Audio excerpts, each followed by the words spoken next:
Good morning.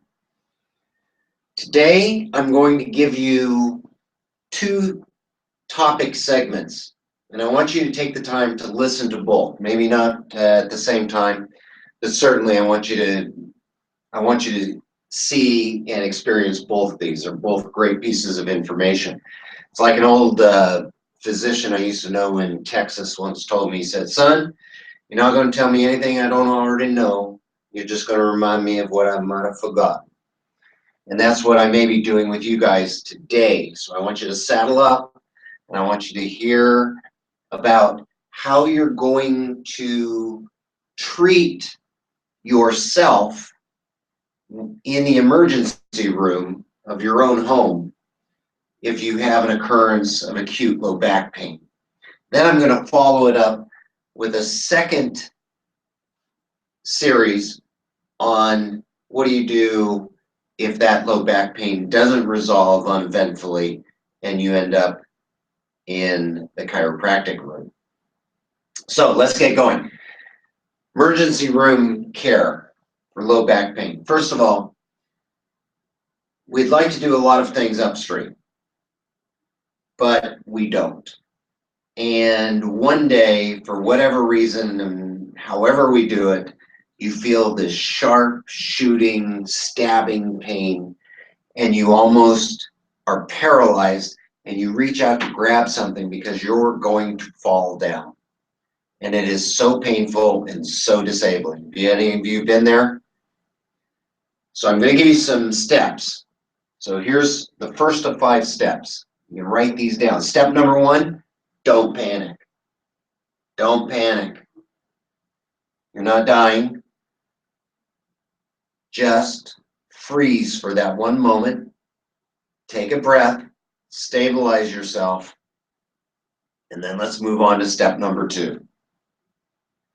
Step number 2 is respect the acute inflammatory process. What does that mean?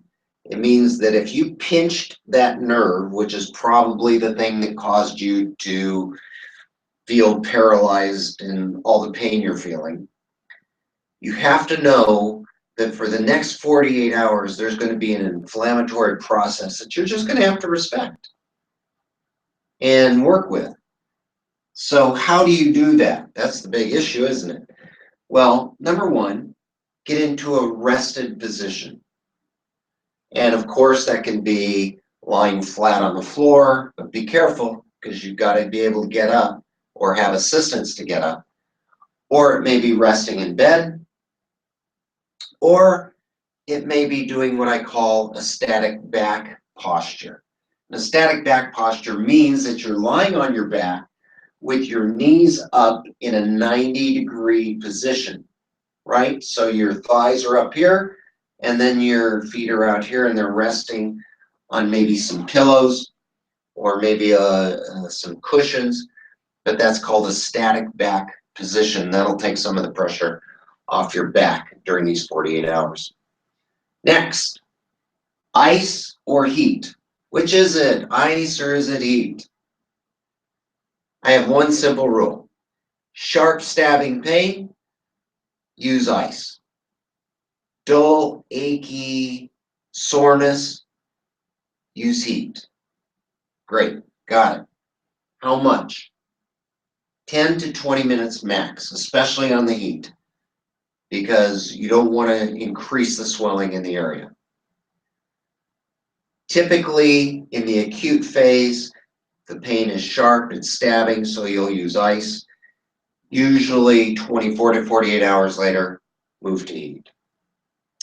Step number 3. Don't be afraid to use some anti-inflammatories. So whether you use acetaminophen, which is not one of my favorites, or you use ibuprofen like Advil, you can use that over the counter during this 48-hour period and see if that provides you some sense of relief.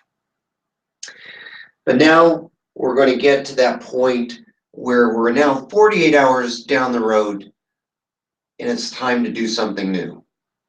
Because the acute inflammatory period is over, motion. How counterintuitive is that? Motion. If you do not start to bring some motion into the picture, your back will lock down and make it even harder to recover.